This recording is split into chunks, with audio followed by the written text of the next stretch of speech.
Dicen que el universo guarda sus secretos en el silencio más profundo. Pero yo he aprendido que ese silencio, a veces, también espera ser escuchado. Y yo no sé cuánto tiempo ha pasado desde que partí. El reloj de a bordo marca 78 años, 5 meses y 12 días. Pero eso fue en tiempo terrestre. Aquí, entre las órbitas alargadas de soles moribundos y galaxias distantes, el tiempo pierde su forma. Todo es más lento, más denso, más vacío. Soy el último tripulante activo de la expedición Némesis 7, un nombre irónico para una misión condenada: buscar vida, sabiendo que podríamos no volver nunca. Una misión sin retorno, una búsqueda condenada desde su inicio. Y, sin embargo, persistí. Me llamo Elías Arden, nacido en la vieja Tierra, bajo un cielo contaminado de satélites y sueños frustrados. Hoy, a mis 123 años, soy el último explorador del programa Helios. Y quizá el último hombre que aún busca una respuesta en el eco del cosmos.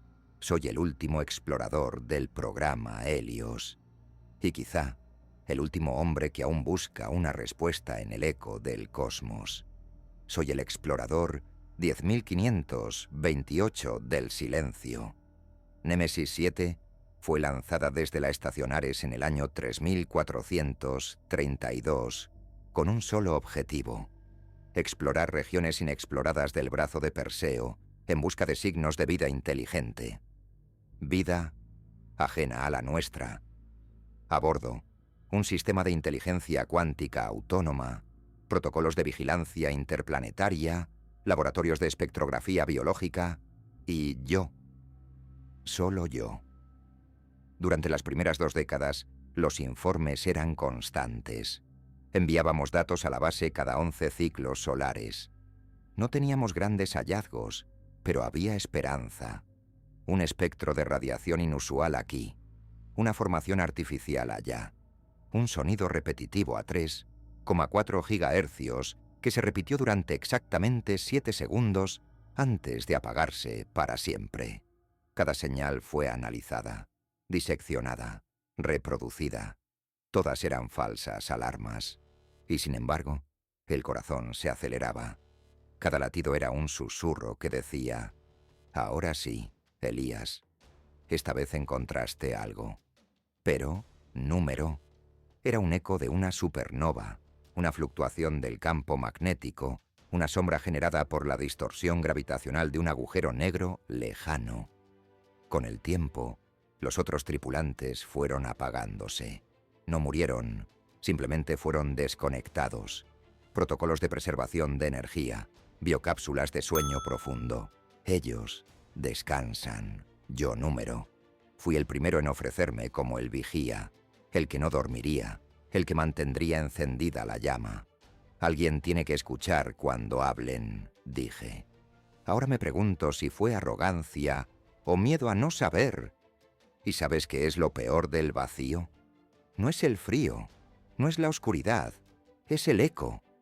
Ese eco que no existe, porque ni siquiera hay algo que pueda devolver tu voz.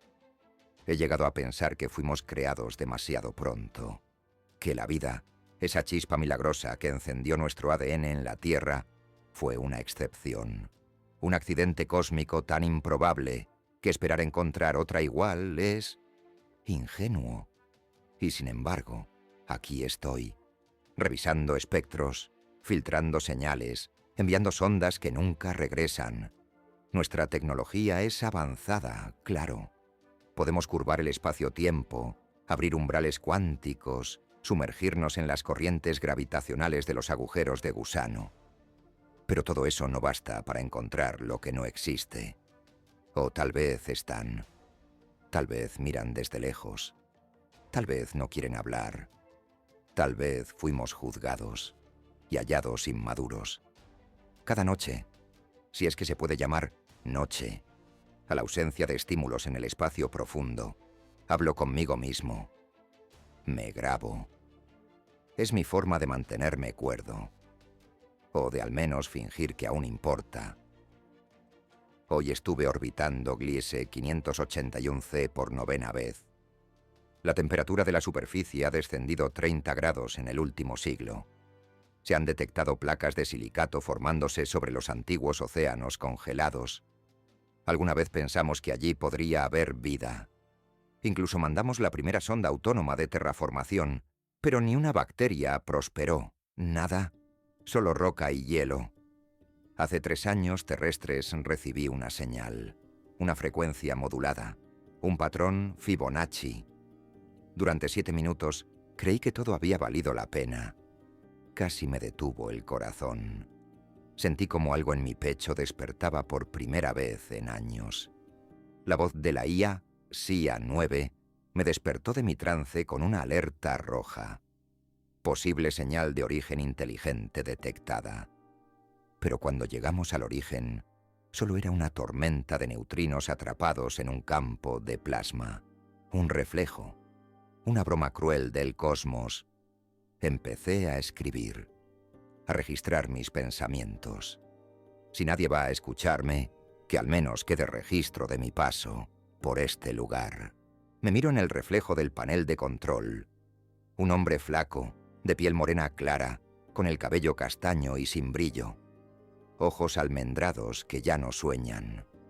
Nunca fui fuerte, nunca fui valiente, pero sí fui terco, siempre fui curioso. Y eso me trajo hasta aquí. Esta nave, este ataúd brillante, se ha convertido en mi hogar. Conozco cada sonido que emite, cada cambio de presión, cada pitido sutil. Si algo cambia, lo noto de inmediato, como esta noche. Hubo una vibración, mínima, casi imperceptible. ¿Fue real? ¿O mi mente juega trucos? Voy a investigarlo, aun si es solo una rata cuántica cruzando los circuitos, porque aquí incluso lo imposible merece ser verificado. Mi nombre es Elías Arden, y esta es la bitácora final de la humanidad en busca de compañía. ¿Y tú qué opinas? ¿Estamos realmente solos? Porque esta noche, esa vibración sigue allí. Capítulo 2. La promesa de las estrellas. Somos hijos de la Tierra, pero no estamos hechos para permanecer en ella. Nuestra historia no termina bajo un cielo azul, sino entre las estrellas. Antes del silencio, hubo promesas. Mucho antes de que me quedara solo en esta nave, cuando el vacío aún era una frontera y no una prisión, la humanidad alzó la vista con hambre de respuestas. No fuimos los primeros en soñar con otros mundos, pero sí los primeros en alcanzarlos. Todo comenzó con Marte, luego Europa, Titán, Encélado. Pequeños saltos dentro de un sistema solar que se volvió hogar. Las colonias crecieron como raíces en terreno nuevo. Ciudades bajo hielo, cúpulas sobre desiertos rojos, estaciones flotantes orbitando Saturno. Con cada paso, una voz repetía la misma pregunta. ¿Estamos solos? Y siempre el mismo silencio, hasta que los motores de curvatura cambiaron todo. Un experimento con nombre modesto. Proyecto Hermes. Un pliegue en el espacio. Una danza de energías violentas contenidas por matemática pura. El primer salto fue un desastre. El segundo, un milagro. El tercero, historia. Los humanos llegaron a Gliese 581g, a Tau Ceti E, a Kepler 442b. Mundos a años luz, convertidos en nombres comunes. Adhara Prime, Venturium, Noxis. El espacio dejó de ser un vacío. Se convirtió en cartografía. Pero entre cada estrella solo encontrábamos paisajes. Nunca compañía. Yo era joven cuando me asignaron al Caritas 1, una de las últimas naves de largo alcance.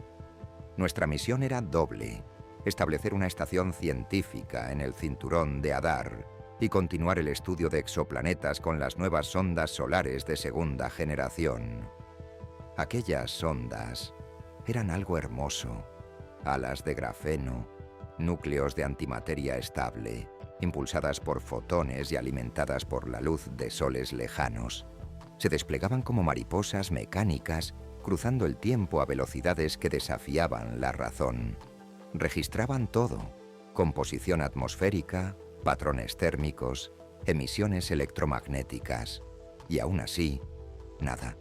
Ni una señal, ni una estructura, ni un error que sugiriera inteligencia ajena. La nave estaba equipada con un sistema de inteligencia artificial de apoyo, la misma que ahora me acompaña, CIA-9. En ese entonces, su voz era más neutra, más distante, pero incluso ella parecía ansiar algo, un patrón, una anomalía, un indicio, como si también deseara romper la monotonía del cosmos. Escaneo completo del sistema Sigma Draconis finalizado. Resultado: sin presencia de vida orgánica. Probabilidad de habitabilidad: 12,4%.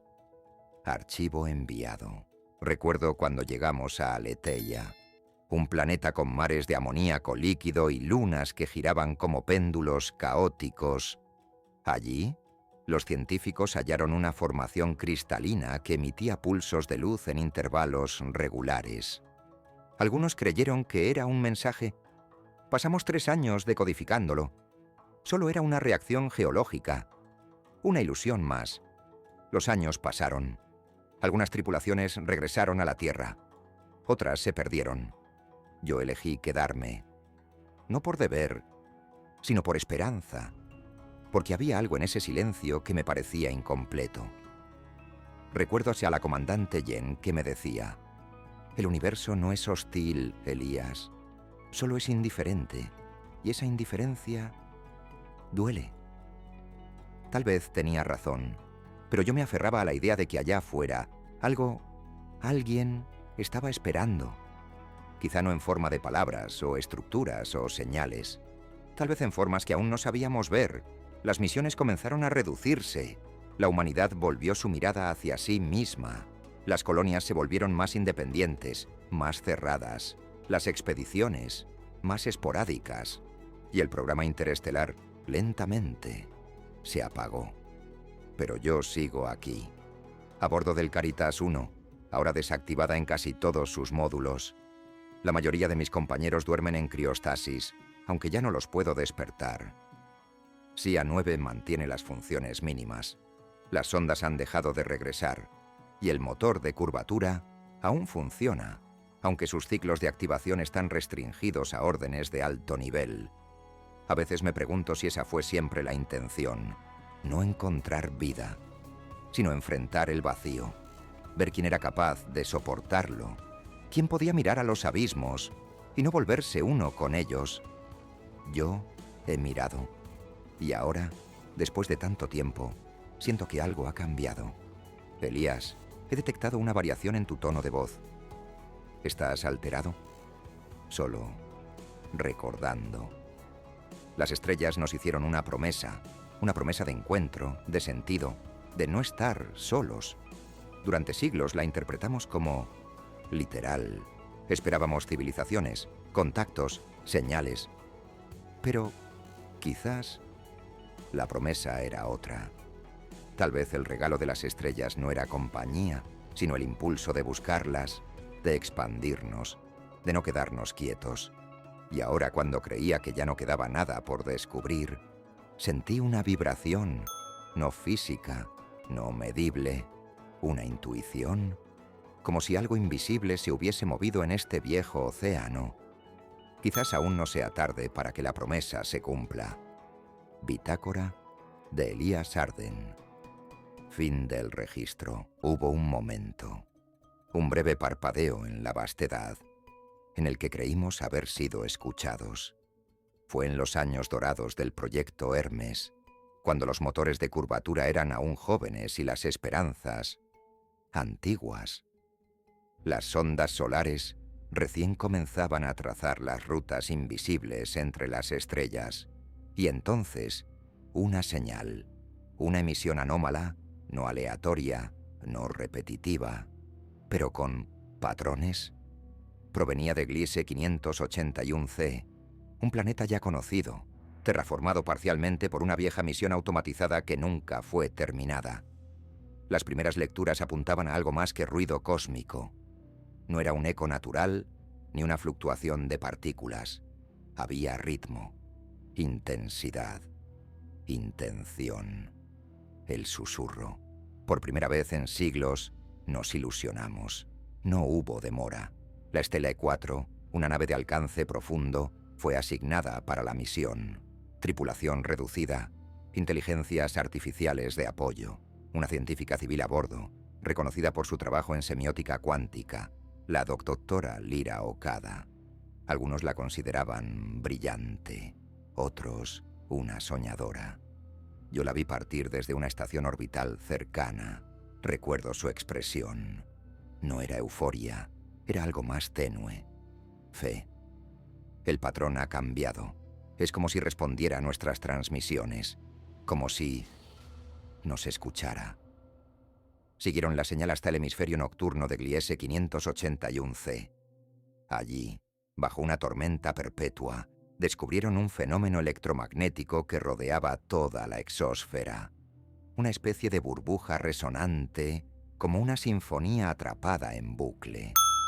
Al principio creyeron que era un artefacto, un satélite abandonado, una baliza, algo artificial. Las lecturas térmicas eran inusuales, las vibraciones demasiado constantes para ser naturales, pero luego, la decepción. Un estudio más profundo reveló la verdad. El susurro era una interacción entre el campo magnético del planeta y los restos metálicos de la terraformación fallida. Una armonía caótica, generada por fuerzas naturales, amplificada por estructuras abandonadas.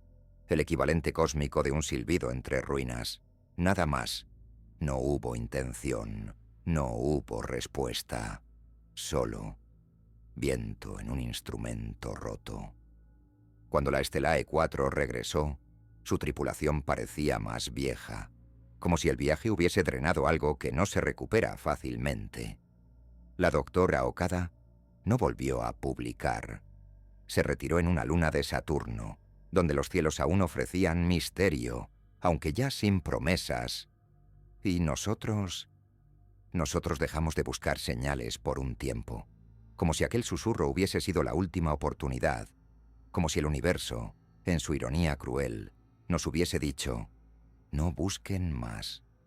Lo que oyen es solo el eco de ustedes mismos. ¿Te duele recordarlo? No es dolor, Sia. Es algo más profundo, como si aún creyera, a pesar de todo. Tal vez el error fue esperar un mensaje con palabras o estructuras o formas que pudiéramos entender. Quizá todo lo que hemos recibido del universo es, en sí, un lenguaje, pero uno que aún no sabemos leer. El susurro de Gliese 581c no era una mentira. Era un espejo. Nos reflejó. Nuestra esperanza. Nuestra soledad. Y aún así, seguimos escuchando. Bitácora de Elias Arden. Fin del registro. No hay sonido en el hielo. Pero uno puede escucharlo romperse.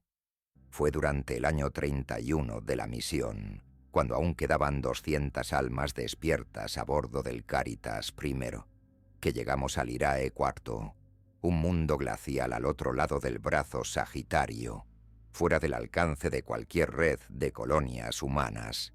Un planeta olvidado incluso por las cartas estelares más recientes.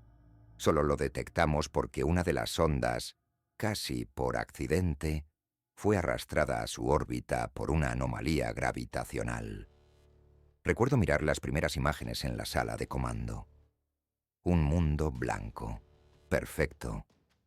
No había montañas ni océanos, solo un casquete de hielo continuo que brillaba bajo una estrella pálida, como un diamante muerto. Pero lo que captó nuestra atención no fue el hielo, fue lo que yacía debajo. Las primeras lecturas mostraban sombras, geometrías imposibles, círculos concéntricos, torres simétricas, líneas tan rectas que parecían trazadas a mano, y estaban distribuidas en patrones exactos como una constelación enterrada. No son naturales, Elías.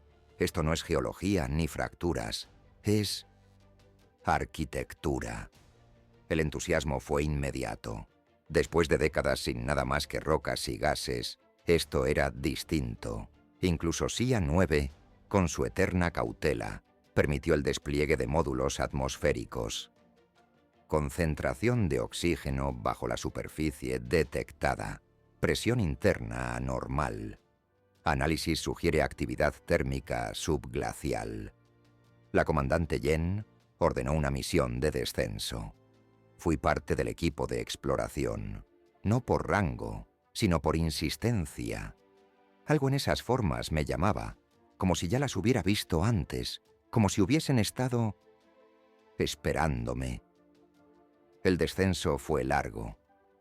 La gravedad en Lyrae 4 era apenas mayor a la terrestre, pero el aire estaba cargado. Denso. Cada paso sobre el hielo sonaba como una queja profunda, como si la superficie protestara nuestra presencia. Instalamos un campamento temporal sobre una de las sombras más grandes, una figura hexagonal de casi 1 kilómetro de diámetro, con líneas que se extendían hacia el horizonte como venas fosilizadas. Fue en la tercera jornada cuando comenzaron las perforaciones, y fue entonces que escuchamos eso, un sonido subterráneo, un lamento. No era mecánico, ni natural. Vibraba en nuestros huesos más que en nuestros oídos. Pensamos que era parte de una estructura, tal vez maquinaria enterrada. Todos estábamos convencidos. Habíamos encontrado los restos de una civilización. Los días siguientes estuvieron marcados por un frenesí. Drones descendían por grietas recién abiertas. Cámaras térmicas captaban formas en movimiento bajo la superficie. La simetría era abrumadora. Arcos perfectos, espirales ascendentes. Nadie dormía, nadie hablaba de otra cosa. Pero el hielo tenía otros planes. La noche en Lyrae 4 dura 58 horas. En la segunda noche una de las grietas colapsó, llevándose consigo al teniente Casper y a la sonda Omega 7. El hielo se cerró como un párpado lento, y cuando lo escaneamos, ya no había rastro de nada, ni de él. Condiciones inestables, estructura interna alterada por el descenso, recomendación, evacuación. Pero no nos fuimos, porque bajo el hielo algo brillaba. La doctora Lau fue la primera en notarlo. Un pulso, intermitente, azul casi imperceptible, pero constante. Seguía un patrón rítmico, como una respiración o un corazón, y entonces apareció la imagen. Uno de los drones, antes de perder transmisión, envió una última fotografía.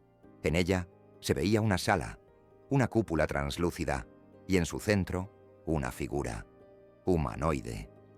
No podía ser real, era demasiado perfecto, demasiado simétrico. Una silueta de cristal, de pie, inmóvil, como una estatua colocada allí con intención. Volvimos a descender. La comandante Yen lo llamó el umbral.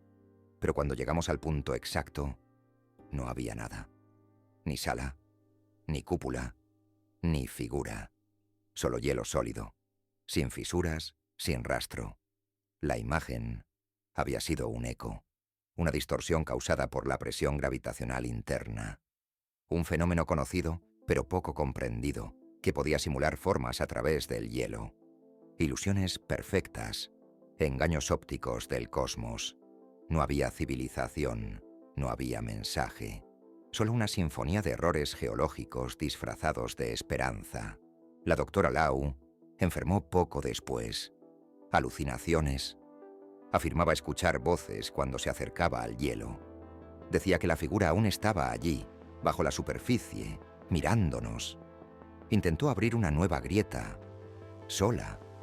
La encontramos congelada, arrodillada frente a una pared de hielo azul, como rezando. La misión fue cancelada. El campamento se evacuó en silencio. Lyrae 4 fue marcado como inestable, inseguro, inhóspito. Pero yo no pude dejar de pensar en aquella figura, en el sonido, en la sensación de haber estado observado. Elías, tu ritmo cardíaco se ha elevado un 13%. ¿Deseas detener el registro? Number continúa. ¿Y si no fue un error? ¿Y si el hielo no oculta, si no protege? ¿Qué pasa si lo que vimos fue real, pero no para nosotros? El universo tiene muchas formas de decir vete. Algunas son violentas, otras poéticas. Lyrae 4 fue una advertencia, no de una civilización extinguida, sino del propio universo. Disfrazado de civilización, una broma cósmica, una sombra bajo el hielo. Y aún así, aún sabiendo lo que sé, a veces cierro los ojos y juro que la veo. La figura, inmóvil, esperando. Bitácora de Elias Arden. Fin del registro. La paradoja de Fermi dice: si el universo es tan vasto y tan viejo, ¿dónde están todos? Casi 2 siglos atrás, un físico italiano formuló la pregunta con la simplicidad que suele acompañar a las ideas más devastadoras. Desde entonces, generaciones enteras se han aferrado a esa interrogante como a una soga colgando sobre el abismo del silencio estelar. Yo la he repetido tantas veces en esta nave que ya no sé si es una pregunta o una plegaria. Archivo abierto. Registro mental número 847, autorizado. Tema: soledad interestelar. ¿Y si realmente estamos solos? La pregunta ya no me asusta, no como antes. Lo que me perturba ahora es otra posibilidad, más cruda, más íntima. ¿Y si nunca hubo nadie? La teoría oficial, la que nos enseñaban en los primeros años de entrenamiento, dice que la vida es una probabilidad matemática, una consecuencia inevitable cuando ciertas condiciones convergen. Carbono, agua, energía, tiempo suficiente, diversidad genética, evolución. Pero si eso fuera cierto, ¿por qué no los hemos encontrado? 35 años de misión, cientos de sistemas explorados, millones de datos recolectados, planetas con atmósferas ricas, océanos vivos, lunas con ciclos estables, y sin embargo, nada, ni una señal, ni un artefacto, ni un susurro perdido entre las estrellas. SIA 9, con su precisión inquebrantable, ha procesado todos los registros en busca de patrones inteligentes. Hasta ahora, solo ruido. Probabilidad actual de contacto con inteligencia extraterrestre en el sector actual: 0,0000321%. Umbral de error estadístico: irrelevante. Eso es menos de lo que un humano puede percibir en su vida de una tormenta eléctrica desde el fondo del océano. Menos que una mota de polvo en la superficie del Sol.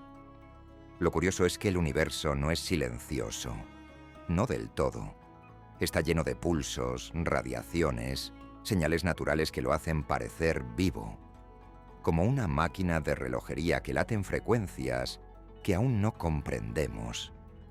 A veces me gusta imaginar que esas señales no son naturales, que alguien las diseñó, que cada onda gravitacional, cada partícula de neutrino acelerada, cada eco de una supernova, es parte de un lenguaje que simplemente no sabemos leer. Pero los años me han vuelto menos romántico, más frío, más lógico. Recuerdo cuando aún quedaban cientos de nosotros en la nave. La comandante Yen organizaba sesiones de convivencia, ciclos de sueños inducidos, actividades físicas. Se hablaba del futuro como si fuera algo sólido, alcanzable. Un día tocaríamos tierra, decían. Un día conoceríamos a los otros. Algunos hasta creían que seríamos recibidos. ¿Qué nos esperaban? Pero el tiempo fue haciendo lo suyo. Uno por uno, fuimos apagándonos. Algunos por decisión médica, otros por fatiga, otros simplemente dejaron de hablar. La nave siguió su curso, imperturbable. SIA 9 mantenía todo en orden, pero lo humano se fue erosionando, como la pintura que se despega de una nave varada demasiado tiempo al sol. Hoy quedamos 6 conciencias repartidas en módulos distintos, hablando solo a veces, como faros lejanos que se saludan sin esperar respuesta. Y, de esos 6, solo yo sigo registrando. ¿Deseas reactivar el protocolo de aislamiento emocional, Elías? Number, quiero recordar. Quiero que quede registro de esto. Hay una idea que ronda mi mente desde hace años, una hipótesis que no aparece en los textos oficiales, pero que he ido construyendo con cada silencio, cada mundo deshabitado, cada atmósfera sin respiración. ¿Qué tal si el universo aún no ha despertado? No es que estemos solos, es que llegamos temprano. Quizá la vida no es inevitable, sino rara, extraordinariamente rara. Tal vez somos los primeros, un accidente luminoso entre la oscuridad. ¿Te imaginas eso? Que toda esta misión, todo este viaje, no sea para encontrar a los otros, sino para ser los primeros en existir, los primeros en mirar hacia las estrellas, los primeros en sentir miedo frente al infinito. Y si ese es el caso, entonces no hay nadie que nos escuche, nadie que nos espere, nadie que nos recuerde. Elías, tu actividad cerebral muestra signos de reflexión profunda. ¿Deseas una sesión de equilibrio neuroemocional? Number solo sigue grabando. A veces pienso en la Tierra, o en lo que era, no en sus ciudades ni en sus conflictos, sino en su cielo, en ese azul tan ordinario que escondía la inmensidad. Recuerdo mirar hacia arriba y sentirme pequeño. Ahora miro hacia afuera y no me siento nada. No es tristeza, no aún. Es una forma más pura de vacío. Como si el universo entero se negara a reconocer que alguna vez fuimos importantes. Tal vez eso es lo que más nos duele de la paradoja de Fermi. No la ausencia de alienígenas, sino la idea de que no importamos, de que no hay testigos para nuestra historia, ni dioses, ni monstruos, ni hermanos, solo nosotros. Y entonces llega la pregunta inevitable, la que nunca se formula en los registros oficiales, la que todos han pensado alguna vez, incluso los más optimistas. ¿Vale la pena seguir? ¿Tiene sentido buscar si la transmisión de registro se mantiene activa? Este mensaje podrá ser recuperado en caso de contacto futuro. Un mensaje lanzado al abismo, como una botella arrojada al mar, en un planeta sin océanos. Pero a pesar de todo, sigo grabando. Porque quizás eso es lo que nos hace humanos. No la esperanza, sino la necesidad de dejar huella, de decir aquí estuvimos, aunque no haya nadie para leerlo. Así que si alguien, en algún rincón del tiempo, en alguna galaxia futura, escucha esto, si alguien encuentra este archivo entre el polvo estelar y la radiación muerta, solo quiero que sepas, no te buscamos por miedo, ni por gloria, ni siquiera por compañía. Te buscamos para no olvidarnos a nosotros mismos. Y si nadie llega a responder, si el tiempo nos olvida, al menos quedará este eco. Bitácora de Elías Arden. Fin del registro. Dicen que toda historia necesita un final, pero el universo nunca tuvo uno, ni principio claro, ni dirección aparente, solo expansión, cambio, repetición. Y sin embargo, aquí estoy, frente al que será el final de nuestra historia, la última misión, la última luz. Tau Ceti. Durante años fue solo un nombre en los mapas estelares, una estrella amarilla, más vieja que el Sol, con un sistema planetario aparentemente estable. Informes antiguos hablaban de Tau Ceti, y como potencialmente habitable, con zonas templadas, presencia de agua subterránea, cadenas montañosas, atmósfera respirable con ligeras modificaciones. Y entonces, hace 2.3 ciclos interestelares, llegó la señal.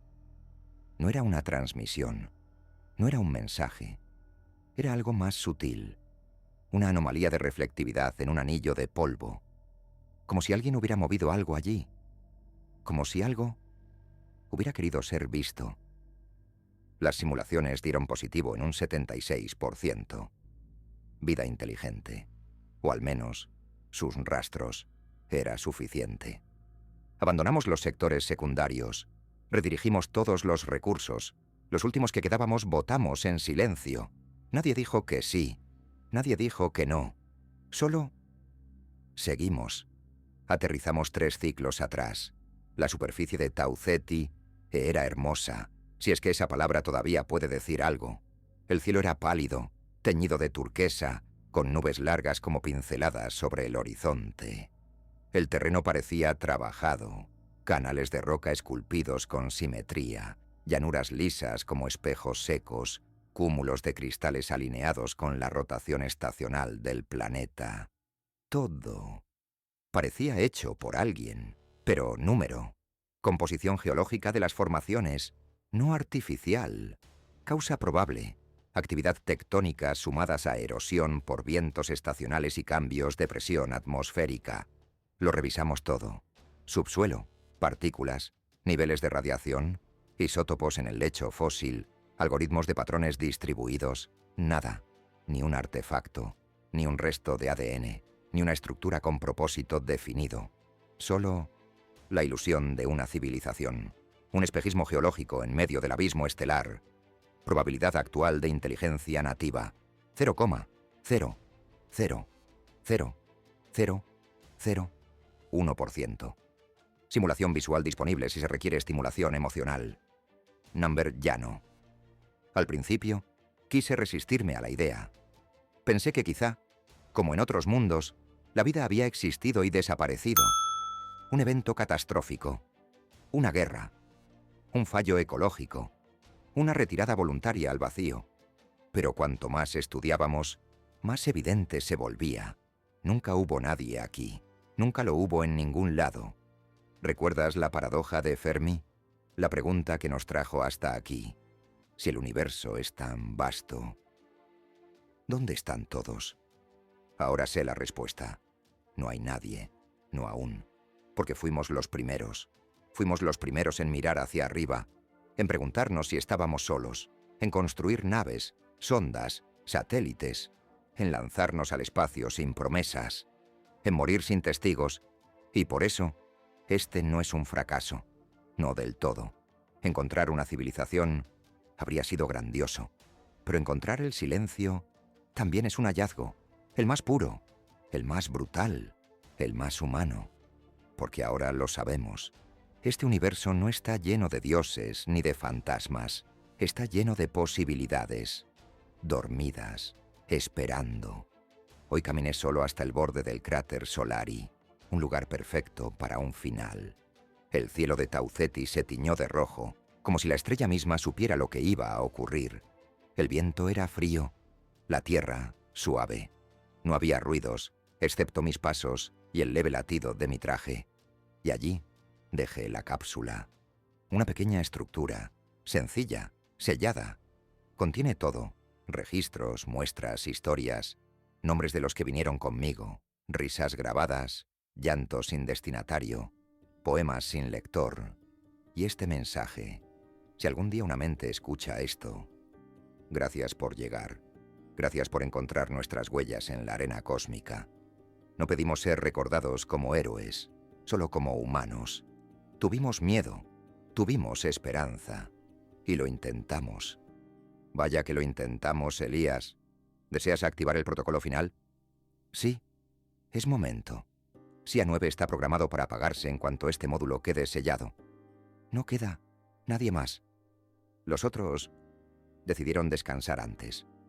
Yo fui el último en bajar, quizá por terquedad, quizá por febrero, o quizá porque alguien tenía que ver el final. No con tristeza, sino con dignidad. Hoy, bajo la última luz de Tau Ceti, cierro este viaje.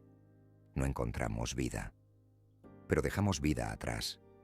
Y quizás cuando las estrellas se enfríen, cuando nuevas civilizaciones despierten, cuando otra especie mire al cielo y se pregunte: ¿estamos solos?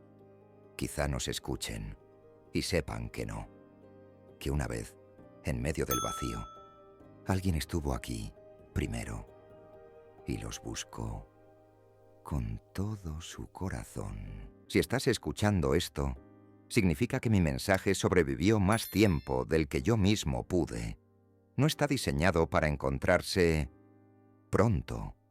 Quizá tardes siglos, milenios, en descubrirlo. O quizá ya vivas en un mundo donde nuestras palabras son solo polvo, traducido por máquinas que no entienden qué es llorar por una idea. Esta es mi voz, mi verdad, mi despedida. Nos llamamos humanidad. Nacimos en un punto azul, un planeta menor en una estrella sin nombre para el resto del cosmos. Pero para nosotros lo era todo. Lo llamábamos Tierra. Soñamos con ir más allá desde que supimos mirar el cielo. Observamos las estrellas, les dimos nombres, imaginamos dioses y luego nos atrevimos a construir alas.